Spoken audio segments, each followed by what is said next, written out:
Yung tao kahapon na naka-orange, nagbungkal ng lupa para gumawa ng coral 40 G's video. So, samahan natin tong taong to naka-orange kung ano ang mga idea niya paggawa ng coral. Yung ginamit pala niya na mga kahoy dyan, yung pa rin yung madidikakaw. Maganda kasing gawing boundary ng lupa yung madidikakaw kasi tumuturok yan. Yung kahoy lang yung itanim mo, itisok mo lang sa lupa, mag-uugat na yan. Mabubuhay yan, kaya yan ang ginagamit talaga pag ano ng boundary ng lupa. Kasi mabubuhay. So, yung mga sagbot na yan, kahapon yan, hindi niya hinipos, kaya ngayon niya hinipos. Kasi magbubungkal siya, lalagyan niya dyan ng kural. Hindi kasi niya nahipos kahapon kasi napagod din ang taong naka-orange. Kasi tao lang din naman siya. Bungkal, bungkal. Hindi na madali ang trabaho niya ang ganyan. Kahit tisok lang yung ano. Kasi hindi lang madali. Pagod ang voice over ay.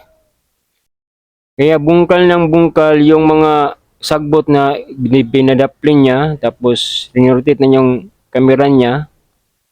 Yung mga sagbot niya sa kabila, yung saging, nilagay niya sa kabila kasi sa kanila yan eh. Yung saging niya niyo. So, dun sa kabila niya nilagay yung mga sagbot. Yung dito, so dito, nilagay niya sa lupa niya.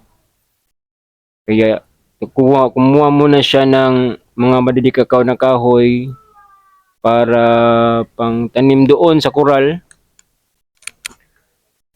Pagkatapos niyan, magbangag na naman yan.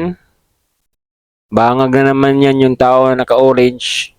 Tapos, tisok naman yan yung ano, madidikakaw na yan.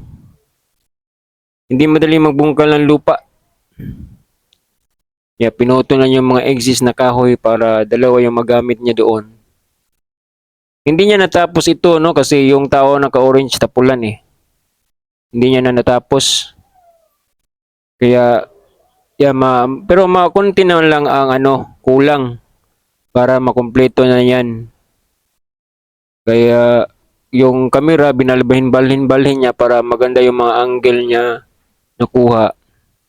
Kasi napagod na rin yan, kaya nga nagpapahuwa yan.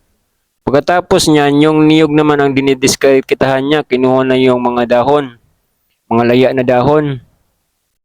Tigas yan, tawawa ang yung aso dyan na ano ng niyog.